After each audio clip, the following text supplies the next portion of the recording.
Hey guys, this is Eric from Figure Unboxing, and in this video, we're going to take a look at the S.H.Figuarts Suicide Squad Joker. I heard a lot of bad things about this one, but you know, I'm not critical when it comes to DC and Marvel. And don't get me wrong, I like my DC and Marvel, but I just don't have enough to compare, right?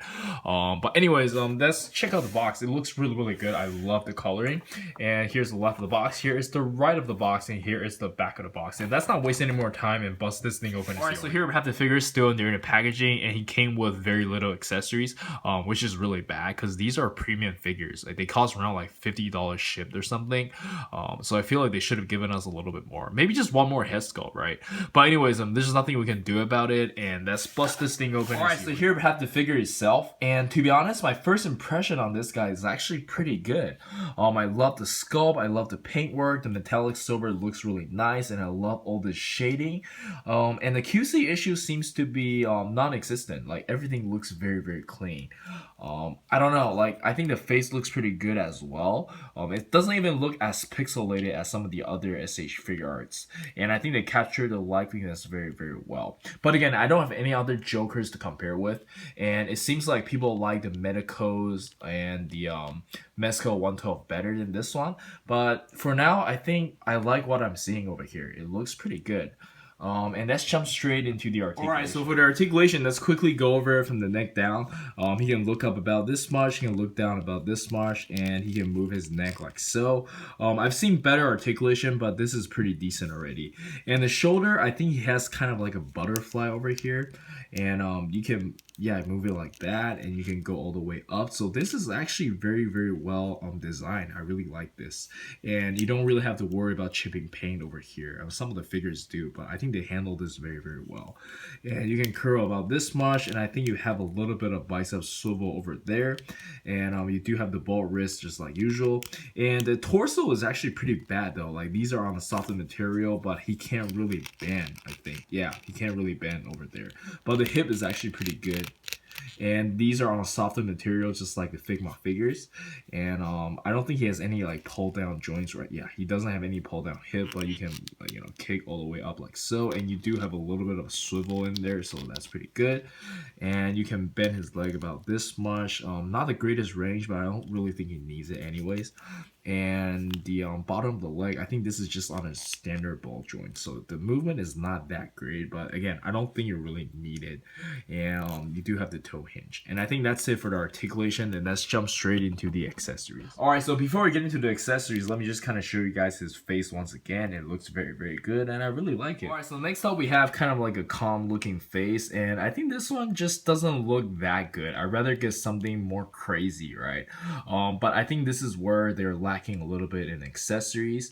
But yeah, I don't know, there's nothing we can do about it. I still think it looks pretty decent in terms of, you know, just the 3D printing technology. But yeah, it's pretty disappointing. Right, so next up he came with a pair of fists, and it looks pretty good. And one thing to note is that these are very fragile, like the wrist pegs are. I've seen some people break it, so I really do recommend you to heat it up. And these are $50 figures. You don't want to be breaking these. And let me just kind of show you guys like how, you know, fragile this is. This is very thin. A lot of people are complaining like they should make this into a softer material or something, you know, so you know, we don't break it as much. But anyways, that's just a really quick. Alright, so next up he came with a pair of hands to hold the pistol, and they're very nicely sculpted and painted, and let's check out what that looks like. So here we have him holding the pistol, and it looks really good. And one thing to note is that these are very easy to slide in. Yeah, one of the better design I have seen. Wait, is that paint chipping? Holy crap. Oh well, whatever. You know, it happens. Alright, so that's it for the accessories, and let's jump straight into the size comparison. So here we have him next to Harley Quinn, and it looks pretty good. I heard a lot of people complain that Joker is not tall enough, but I actually haven't seen the movie yet, so do let me know in the comments if he is in fact too short. But I think for now, it looks pretty good. Alright, so next up we have him next to the Naruto figures, and it looks pretty good. Alright, so next up we have Bruce Lee, Awakening Goku, and Gohan, and Ultraman. So next up we have Joker next to some S.H.Figuarts, Avengers, and Star Wars figures, and it looks great. So next up we have Joker next to some of my favorite Kamen Riders, and they actually look pretty good together. I'm considering making him into Cyclone Joker. You know, at least the color matches. Alright, so next up we have Joker next to some of my Revoltech figures, and they look pretty good. Alright, so finally we have him next to some of my recent Figma figures, and let's jump straight into the final thoughts. Alright, so overall, I actually like the figure quite a bit, and I do recommend it. It's got beautiful paintwork, beautiful sculpt, and I love the articulation from S.H.Figuarts. But that said, it is really lacking in accessories. I think for a $50-$60 figure, they should give us a little bit more. I'm not sure if it's the IP that's too expensive or the factory cost, but they should give us at least one or two more heads in my opinion.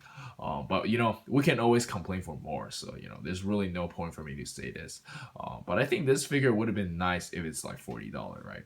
But anyways, that's beside the point. And I know a lot of people like the Mezco 112 and the Medicos one better, but to me, those are just not my taste. Like, it doesn't fit my taste. I think S.H.Figuarts fits my needs a little bit better. It's very, very durable. I love to pose with my figures, and it looks very aesthetically pleasing at the same time. The Medicos one is just too fragile to me, and whatchamacallit, I think the Mezco 112 is just too expensive. I think like S.H.Figuarts just strikes like the right balance for me personally. I know it's gonna be different for other people, like depending on what your needs are, or you're just gonna buy like every single one because you're like a big Joker fan. But anyways, do let me know in the comment section below like which one you prefer. But for now, I really like this one. But anyways, that's it from me, and don't forget to like and subscribe. And this is Eric. I'll see you guys in the next video. Peace.